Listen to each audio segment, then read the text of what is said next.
नमस्ते बच्चों। आज के इस वीडियो में हम UT2 से संबंधित जो व्याकरण के बिंदु हैं उनको हम पढ़ेंगे। उससे पहले हम एक बारी इसके पाठ्यक्रम पर भी नज़र डाल लेते हैं। आपके UT2 में व्याकरण के निम्न बिंदु हैं, जैसे आपकी संस्कृत में संख्याएं हैं 60 से 80 तक आएंगी बेटा। धातु रूप हैं, इसमें आपके दो हैं, धातु खाद और इश। ये आपके चारों लकारों में आएंगी, लट, लिरिट, लंग और लोट में। आपके शब्द रूप आएंगे स्वश्री के, और एक होगा राजन। स्वश्री यानी बहन, राजन यानी राजा। ये दो शब्द रूप भी आपके आएंगे। और अव्यय और संस्कृत अनुवाद हैं, ये आपको रिवाइज करने हैं। जो हमने आपको अर्धवार्षिक परीक्षा में, हाफ ईयरली एग्जाम में जो हमने आपको प्रिपरेशन कराई थी, वही आपको UT2 के लिए रिवाइज करना है। ठीक है, केवल अव्यय और संस्कृत अनुवाद। तो सबसे पहले हम संस्कृत संख्याओं का अध्ययन करते हैं। आइए शुरू करते हैं। 61 से 80 तक आपकी संख्याएं आएंगी, तो एक बार इनको हम बोल लेते हैं बेटा। 61 को बोलते हैं एक षष्ठी ही। आप एक चीज़ देखना बेटा, सब में एक चीज़ कॉमन है, षष्ठी षष्ठी षष्ठी षष्ठी। यानी 61 को बोलते हैं एक षष्ठी, 62 को द्विषष्ठी, 63 को त्रिषष्ठी, 64 को चतुष्षष्ठी, 65 को पंचषष्ठी, 66 को षटषष्ठी, 67 को सप्तषष्ठी, 68 को अष्टषष्ठी ही। देखो षष्ठी सब में कॉमन है ना। और आपका जो 69 होता है 69, उसको बोलते हैं नवषष्ठी ही। 70 को सप्तती, 71 को एक सप्तती। अब देखो आप एक चीज़ देख लेना, सप्तती बोलते हैं 70 को। अब ये 71 से लेकर के और 79 तक आपके सप्तती शब्द चलते रहेंगे। केवल एक, द्वि, त्रि, चतु, आपको 1 से 9 तक के संस्कृत आने चाहिए। तो कैसे बोलेंगे? 71 को एक सप्तती ही। इसके बाद आपका 72 है यानी 72, इसको द्विसप्तती। इसके बाद 73 त्रिसप्तती, चतुःसप्तती, पंचसप्तती ही, षटसप्तती ही, सप्तसप्तती ही, अष्टसप्तती ही, नवसप्तती ही और अशीति। 80 को बोला जाता है अशीति। तो यहाँ आपको बेसिकली 3 या 4 शब्द ही याद करने हैं और आपके 61 से 80 तक आपकी संस्कृत में संख्याएं आपको याद हो जाएंगी। जैसे 1 से लेकर के और 9 तक तो आपको संस्कृत में संख्याएं आनी चाहिए। 1, द्वि, त्रि, चतुः, पंच, षट, सप्त, अष्ट और नव। इसके बाद में 60 को क्या बोला जाता है? षष्ठी ही। इसमें फिर आप 1 से 9 तक लगा देंगे, एक षष्ठी ही, द्विषष्ठी ही। 70 को क्या बोला जाता है? सप्तती। इसमें भी आप 1 से 9 तक की संस्कृत लगा देंगे, एक सप्तती, द्विसप्तती, त्रिसप्तती, चतुसप्तती, पंच, षट, सप्त, अष्ट, नव सप्तती ही। और 80 को क्या बोला जाता है? अशीति ही। तो इस तरीके से आपकी संस्कृत में संख्याएं कंप्लीट हो जाएंगी। आप लोग इनको बोल बोल कर बार बार अभ्यास करें और ये आपके कंठस्थ हो जाएंगे। इसके अलावा इसमें बनने वाले क्वेश्चंस कुछ इस प्रकार से होंगे जो सीधे सीधे पूछे जाएंगे कि 78 यानी 78 को क्या बोला जाता है। तो आप इन शब्दों को अपने जहन में अच्छी तरह से बैठा लें कि अब 78 है तो 78 को क्या बोला जाता है। तो सबसे पहले 8 की बनाएंगे अष्ट और उसके बाद 70 की बनाएंगे सप्तती ही। तो 8 की बनाया तो अष्ट और 70 की बनाया तो सप्तती, अष्ट सप्तती ही। और पीछे विसर्ग आएगा, है ना। तो आपके 60 से लेकर के और 80 तक में लगभग सभी में आपके विसर्ग हैं। तो आप इन चीज़ों का भी ध्यान रखें, छोटी छोटी चीज़ें होती हैं।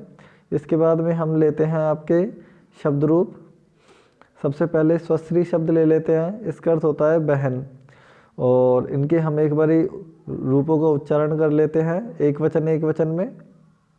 देखो, स्वैसा, स्वैसारम, स्वस्रा, स्वस्रे, स्वैसुहु, स्वैसुहु, स्वैसरी, हे स्वसहा। इनको आप जितना फास्टली याद करेंगे बोल बोल कर उतना जल्दी याद होगा।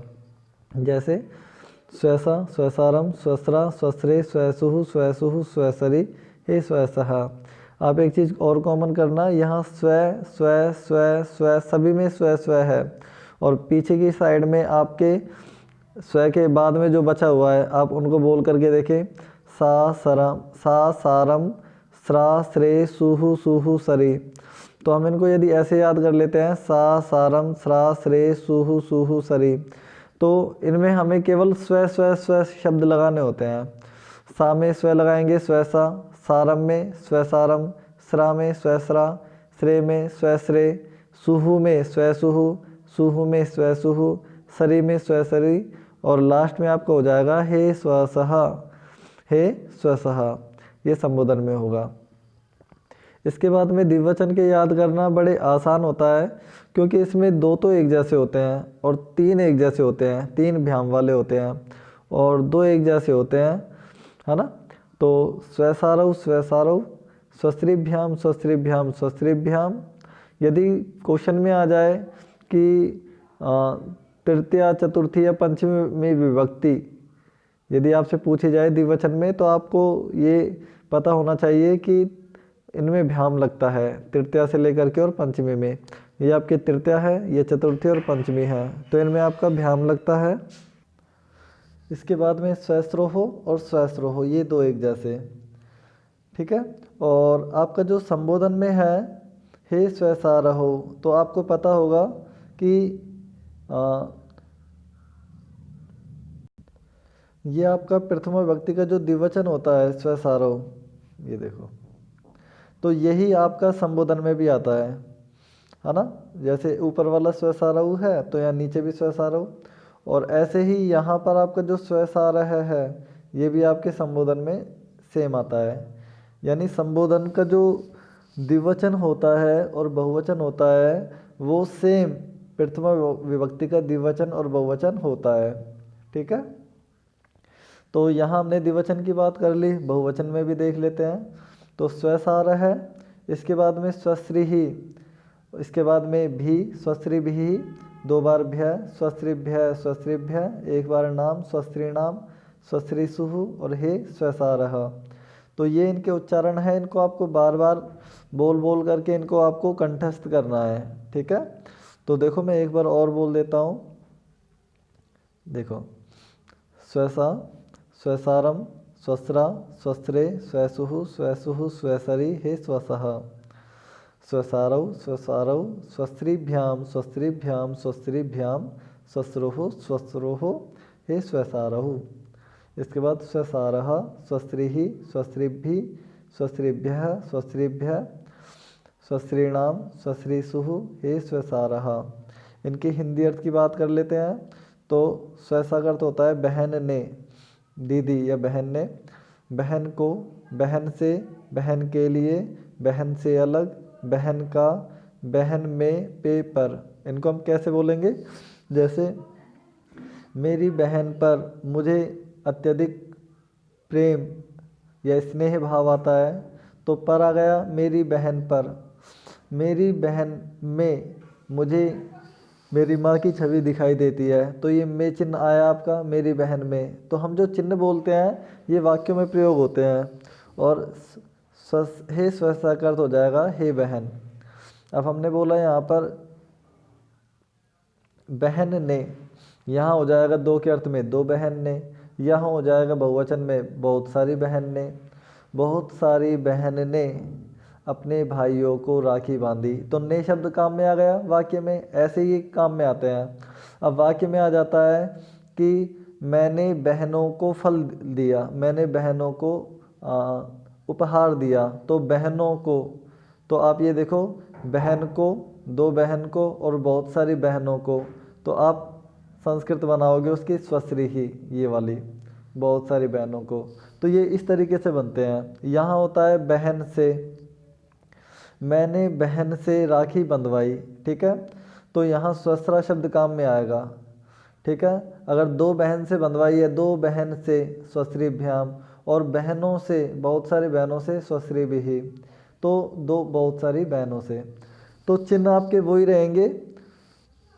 कर्ता ने कर्म को करण से, संप्रदान के लिए अपादान से अलग, संबंध काके की, अधिकरण में पेपर, संबोधन हे अरे ओ। और ये द्विवचन में आ जाएंगे यही अर्थ चिन्ह, और ये यही चिन्ह आपके बहुवचन में आ जाएंगे, ठीक है।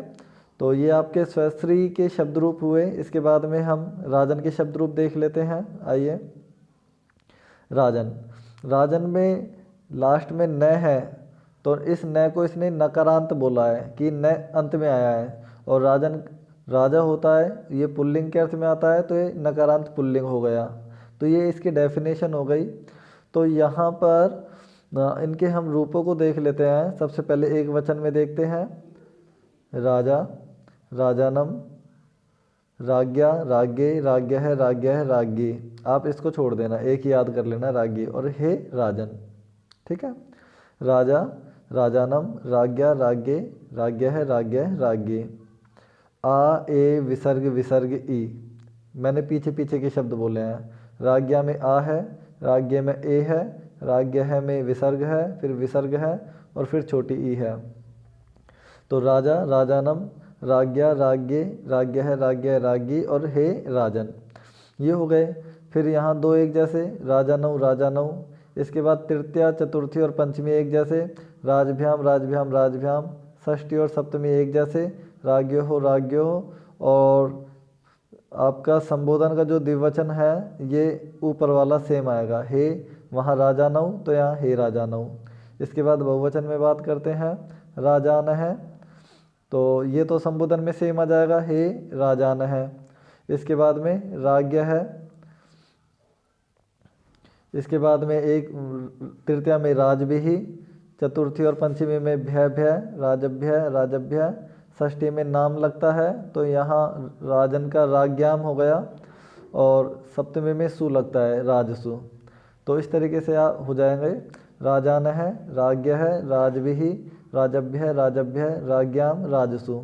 आपको ये याद रखना है। अगर मैं पूछूं आप लोगों से कि षष्ठी विभक्ति का बहुवचन क्या होगा, तो आप देख लेना, तृतीया में भी, चतुर्थी और पंचमी में भय भय, तो षष्ठी में नाम लगता है, लेकिन राजन शब्द में नाम का न हमें दिखाई नहीं देता है, तो यहाँ राज्ञाम हो जाएगा।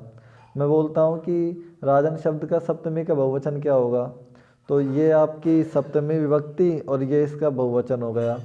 तो आप बहुवचन में यदि याद करते हैं तो तृतीया में भी, चतुर्थी और पंचमी में भय भय, षष्ठी में नाम और सप्तमी में सु, तो राजसु।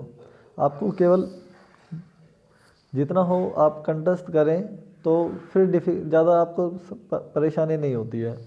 ठीक है, तो राजन के हिंदी अर्थ की यदि हम बात करते हैं तो हिंदी अर्थ हमारे वही रहेंगे सेम, जैसे राजा ने, राजा को, राजा से, राजा के लिए, राजा से अलग, राजा का, राजा में, और हे राजन, ये द्विवचन के अर्थ में आ जाएंगे। राजा ने, दो राजा ने, दो राजा ने, दो राजा को, दो राजा से, दो राजा के लिए, दो राजा से अलग, दो राजा, दो राजाओं का, दो राजाओं में, और ये बहुवचन में आ जाएंगे। तो बहुत सारे राजाओं ने, बहुत सारे राजाओं को, बहुत सारे राजाओं से, बहुत सारे राजाओं के लिए, बहुत सारे राजाओं से अलग, बहुत सारे राजाओं का, राजाओं में, और हे राजाओं, हे समस्त राजाओं, तो हे राजान है। इस तरीके से इनके हिंदी में अर्थ होंगे। धातु रूप देख लेते हैं बेटा। इश धातु है और एक आपकी आएगी खाद धातु, ये दो धातु रूप हैं आपके। तो पहले इश धातु को देख लेते हैं। इसका अर्थ होता है इच्छा करना। तो वर्तमान काल यानी लट लकार में इसके रूप देखते हैं। इच्छति, इच्छता, इच्छन्ति, इच्छसी, इच्छता, इच्छत, इच्छामि, इच्छावह, इच्छामह। इनके हिंदी में अर्थ बात कर लेते हैं। तो आपको कर्ता बेटा याद रखने होंगे कि प्रथम पुरुष के कर्ता कौन कौन से होते हैं, स, तऊ और ते, या कोई भी नाम, राम, श्याम, मोहन, गीता, जो भी नाम है, तो वह इच्छा करता है वर्तमान काल के अर्थ में। तऊ इच्छता है, वे दोनों इच्छा करते हैं। ते इच्छन्ति, वे सब इच्छा करते हैं। मध्यम पुरुष के जो कर्ता होते हैं वो होते हैं त्वम, युवाम और यूयम। तो त्वम इच्छसी, तुम इच्छा करते हो। युवाम इच्छत है, तुम दोनों इच्छा करते हो। यूयम इच्छा, तुम सब इच्छा करते हो। यहाँ इसके कर्ता होते हैं उत्तम पुरुष के अहम, आवाम, वयम। अहम इच्छामि, मैं इच्छा करता हूँ। आवाम इच्छा वह, हम दोनों इच्छा करते हैं। वयम इच्छा में है, हम सब इच्छा करते हैं। तो करते हैं ये वर्तमान काल के अर्थ में आया है। इसके भविष्य काल के अर्थ में देखो बेटा, इच्छ धातु है, इच्छ का बन जाता है एश। इच्छ का क्या बन जाता है, एश। ठीक है। और इसमें जुड़ता है आपका इष्यति, इष्यति।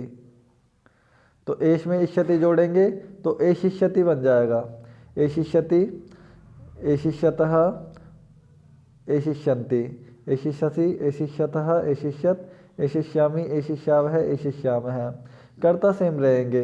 वह इच्छा करेगा, स एशिष्यति, तौ एशिष्यत, वे दोनों इच्छा करेंगे, ये भविष्य काल के अर्थ में आ रहा है, करेंगे, वे सब इच्छा करेंगे। ते एशिष्यन्ति, तो तुम एशिष्यसि, तुम इच्छा करोगे। युवाम एशिष्यत है, तुम दोनों इच्छा करोगे। और यूयम एशिष्यत, तुम सब इच्छा करोगे।